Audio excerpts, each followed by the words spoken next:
অদ্ভুত ঘটনা, পরপর 3 দিন বাচ্চাদের খাবার চুরি, যার জেরে পরপর 3 দিন অভুক্ত থাকতে হলো বাচ্চাদের। অঙ্গনওয়াড়ি সেন্টার থেকে খাবার চুরির এই ঘটনায় কার্যত ধুন্ধুমার পড়ে গিয়েছে। অঙ্গনওয়াড়ি পড়ুয়াদের চাল, ডিম, আলু চুরি করে নিয়ে গেছে চোর। ঘটনাটি ঘটেছে ঝাড়গ্রামের মানিকপাড়া এলাকায়। অভিযোগ, প্রথম দিনে চুরির পরে এলাকায় যায় মানিকপাড়া ফাঁড়ির পুলিশ। পরের দিনও তালা কেটে চুরি যায় খাদ্য সামগ্রী। তারপর একদিন চুরি ঠেকানো গেলেও আজ 7 তারিখ সকালে ফের সামগ্রী চুরি গিয়েছে।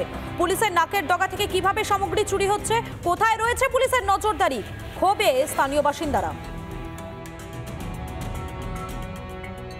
প্রশাসন তো এসছেন, দেখছেন, ছবি তুলে নিয়ে যাচ্ছেন, যে ব্যবস্থা হবে। তারপর তার মাঝেও এরকম হয়ে যাচ্ছে, একই অবস্থা যে আমরা তো আজ দরজা খুলিনি, বলছি এসে ছবি টবি তুলে নিয়ে যায়। হ্যাঁ, প্রশাসন এসেছিলাম, ফিরে যাচ্ছে, সব গার্জেন আসছে, তো হচ্ছেই। তো খাবার না, পুষ্টিকর খাবার। যে অস্থায়ী ভাবে যে রান্না করে তাকে চাবি দিয়ে আমি স্কুল খুলতে পাঠাই, আর সে এসে দেখে যে তালাটা ভাঙা, কাটা আছে। হিসাব করে দেখলাম 22 পিস ডিম, 25-30 কেজি মতো জ্বালানি কাঠ, 35 কেজি সামথিং চাল নেই। থানায় জিডি করি। পরের দিন যথারীতি আমি এসে দেখি যে নতুন তালা, মানে যে তালাটা পরের দিন লাগিয়ে গেছি সেটাও ওই একই ভাবে কাটা।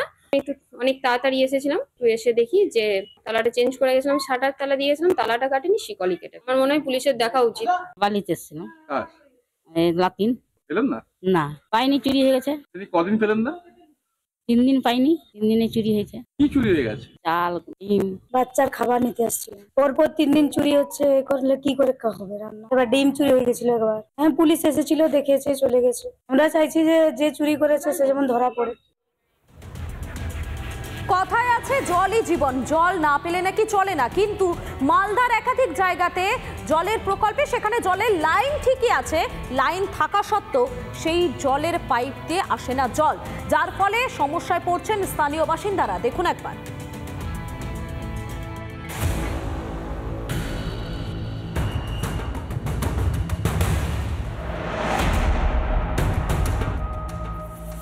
জল জীবন মিশন প্রকল্পের ইতিমধ্যেই মালদা জেলায় কাজ শুরু হয়েছে, তবে এখনো পর্যন্ত মালদা জেলার অধিকাংশ গ্রামে কিন্তু পরিশুদ্ধ পানীয় জলে অর্থাৎ জল জীবন মিশন প্রকল্পের কাজ কিন্তু দেখা যাচ্ছে না।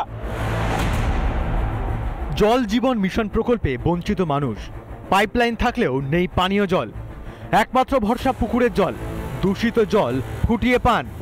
চরম সমস্যায় আদিবাসী সম্প্রদায়।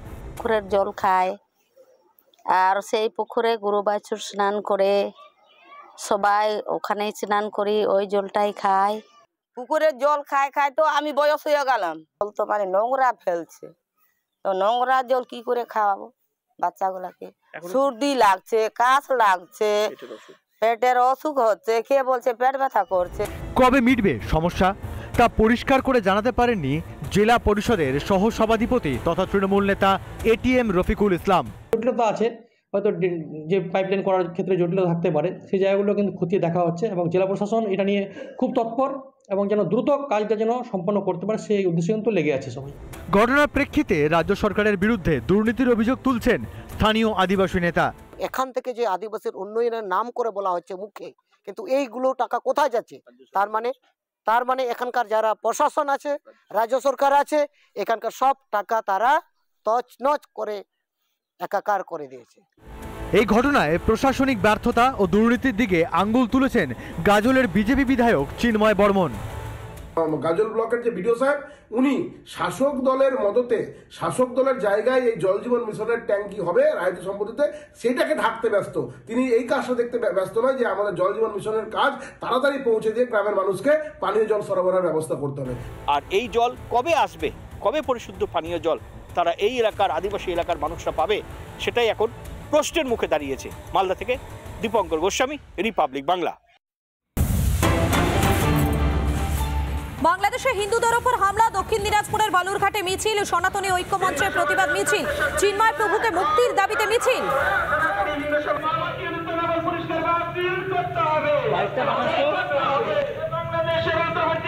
বাংলাদেশের সংখ্যালঘু হিন্দুদের উপর আক্রমণ হচ্ছে কেন? মামুদি জবাব চাই, জবাব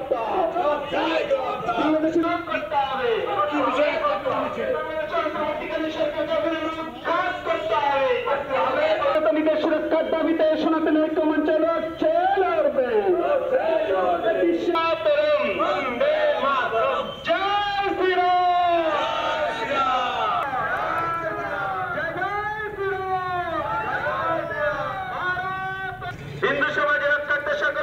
পাচ্ছেন বালুরঘাটের ছবি দেখাচ্ছি, দক্ষিণ দিনাজপুরের বালুরঘাটে সেখানে মিছিল, সনাতনী ঐক্য মঞ্চের মিছিল। বালুরঘাটের পাশাপাশি রানাঘাটের ছবিও দেখাচ্ছি আপনাদেরকে, রানাঘাটেও সেখানেও মিছিলে নেমেছেন সনাতনীরা।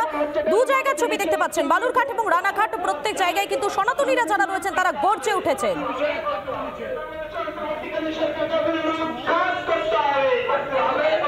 সুরক্ষার দাবিতে সনাতন ঐক্য মঞ্চ লড়ছে, লড়বে।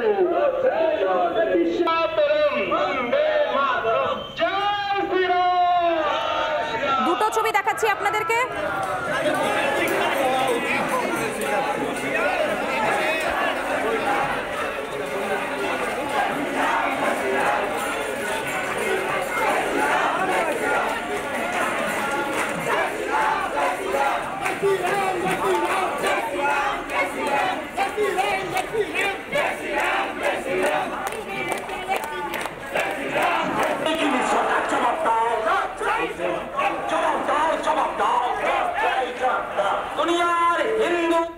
বাঁশের সাঁকোর ওপর দিয়ে ঝুঁকিপূর্ণভাবে যাতায়াত, কালভার্ট যেটা রয়েছে সেটাও ভাঙা।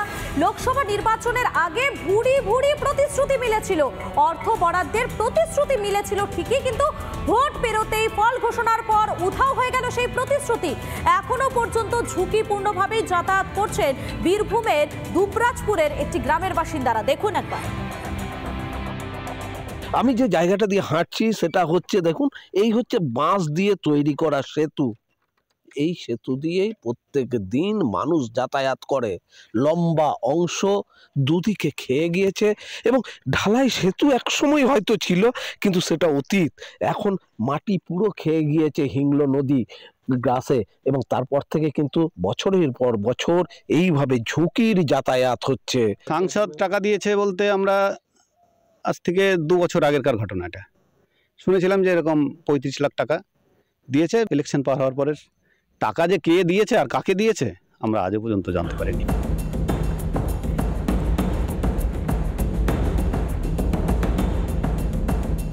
বীতশ্রদ্ধ হয়ে রাজনীতি থেকে ইস্তফার ইচ্ছে প্রকাশ টিএমসি পঞ্চায়েত সদস্যের। পঞ্চায়েতে সীমিত ক্ষমতা, এই ক্ষমতার ভিতর দিয়ে পঞ্চায়েতে অত বড় কাজ নিতে পারবে না। সেই জন্য আমরা ব্লক লেভেল বা জেলা লেভেল পর্যন্ত আমরা জানানো হয়েছে, কিন্তু কেউ সুরাহা করছে না। শুধু সেতুটা করার জন্য যদি মরেও যায় তাহলে একটা নাম থাকবে, যেমন এই লোকটা ওই আমলে ব্রিজটা করে দিয়ে গেছে।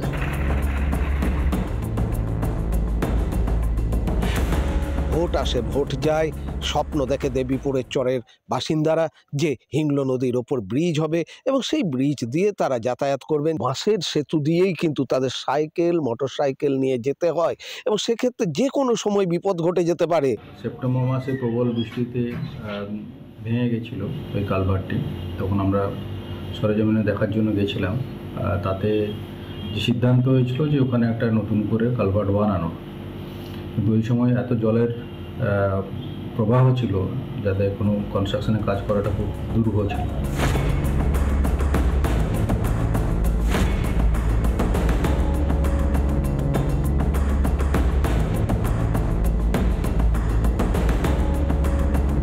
সাংসদ শুনেছিলাম কিছু টাকা দিয়েছিল, কিন্তু সেই টাকা আদৌ কোথায় খরচ হয়েছে সেখানকার পঞ্চায়েতের একজন জয়ী প্রার্থী তিনিও বলতে পারছেন না। আমি বিধানসভাতে বিষয়টা উত্থাপন করেছিলাম, চিঠি করেছিলাম। কোনো শতাব্দীরা এখনো পর্যন্ত কোনো টাকা পয়সা দেয়নি। এখানে কোনো কাগজপত্র, প্রথম স্টার্টিংয়ে যখন কাগজপত্র হয় কাগজপত্রটা ভুল ছিল। আমি এমপির সাথে কথা বলেছি, এমপি ম্যাডাম বলেছে সমস্ত কাগজপত্র জমা দাও, ইনকোয়ারি করবো, ইনকোয়ারি করে নিশ্চয়ই আমরা ব্রিজটা করে দেবো। সমস্যার সমাধান কবে হবে জানেন না স্থানীয় বাসিন্দারা। তারা বলছেন কেউ কথা রাখেনি, ভবিষ্যতে কি কেউ কথা রাখবেন সেই নিয়ে তাদের অবশ্য সংশয় রয়েছে। দুবরাজপুরের দেবীপুর চর থেকে ভিডিও জার্নালিস্ট লালটুর সাথে মনোরঞ্জন, রিপাবলিক বাংলা।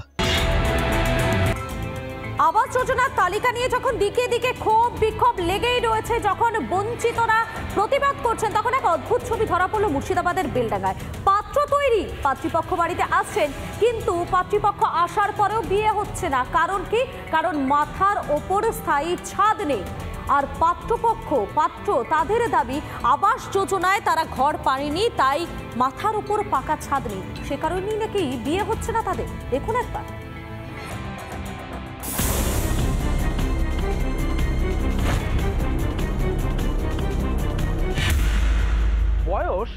প্রায় 60-এর কাছে। নাম তার আব্দুস শুকুর মোল্লা, বাড়ি বেলডাঙ্গার কাজী সাহা গ্রামে। এই বয়সেই আব্দুস শুকুর মোল্লা চান জীবনসঙ্গী খুঁজে নিতে, বিয়ে করতে, কিন্তু বিয়ের পথে বাধা হয়ে দাঁড়িয়েছে আবাস যোজনা। তার দাবি যে এই কারণেই বিয়ে আটকে গেছে আব্দুস শুকুর মোল্লার। পাত্রীপক্ষ আসছে, ঘর দেখছে, তারপরে চলে যাচ্ছে, বিয়ে হচ্ছে না আব্দুস শুকুর মোল্লা।